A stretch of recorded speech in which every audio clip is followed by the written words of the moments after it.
Hello and welcome to a new Lost Ark video. Today, the continuation of a new guide series where I in a simple and easy to understand way explain the mechanics of Abyss dungeons. In this video we have the second Phantom Palace Abyss dungeon, Hildebrandt Palace. For this one, you will need to bring blue HP potions and whirlwind bombs. Moving on to Hildebrandt Palace first boss. Most of her attacks are wide AoE with several safe zones that are easy to position and dodge. She has one pizza attack where she rotates clockwise or counterclockwise and the safe zone changes with each tick. You have to either run away from that or run around her and move from safe zone to safe zone. You can see which direction to run before she starts casting. There will be a spinning orb above her head indicating the direction. Other than that attack, most of them are fairly easy to deal with. Mechanic starts at 8 bars and it's really simple. She spawns different colored mirrors on all sides of the map, and from one side there will be a wave that one-shots you if it passes through you.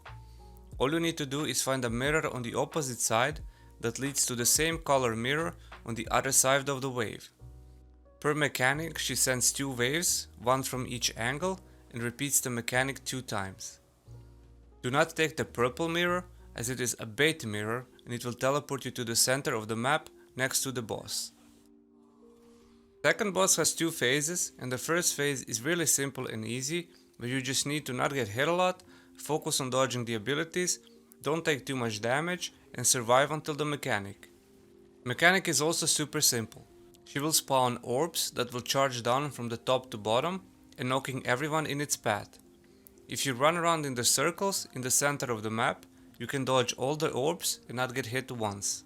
After a couple of seconds, she will mark one of the 4 players with red AoE circle, and that person needs to hug the boss in the center until the meteor hits her, which stops the mechanic. If you have the mark and you're about to get hit, use your awakening to gain super armor and you won't get pushed away.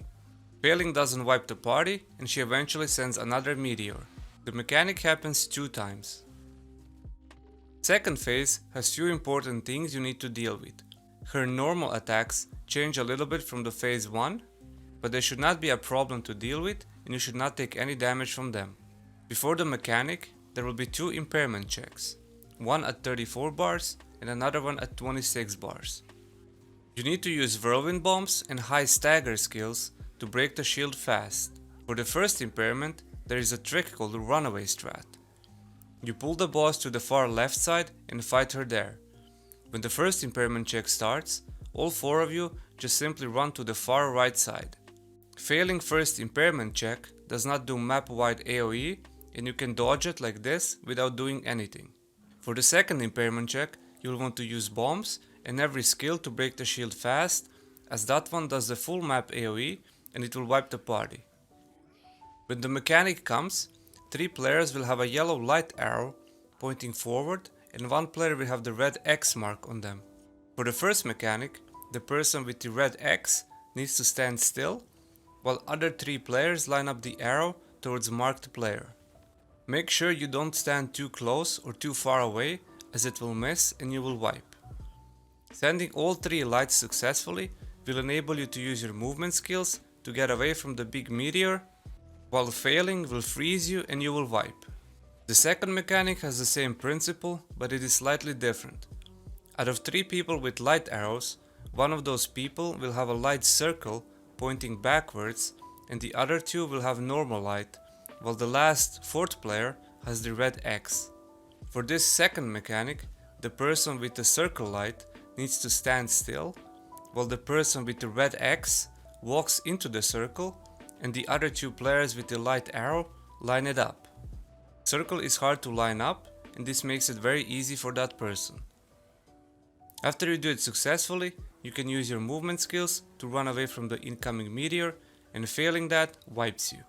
If you are the person with the red X above your head, there will be 3 grey orbs, and when those 3 orbs are yellow, it means you can move and run away as the mechanic was successful. After doing both mechanics successfully, you're free to DPS the boss until it dies. Important thing to note is that you need all 4 players alive for these 2 mechanics. If someone dies before mechanic, you have to restart.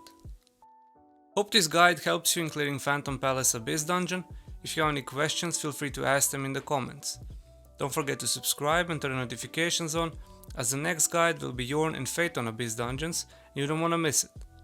Thank you for watching, and as always, I'll see you in the next one.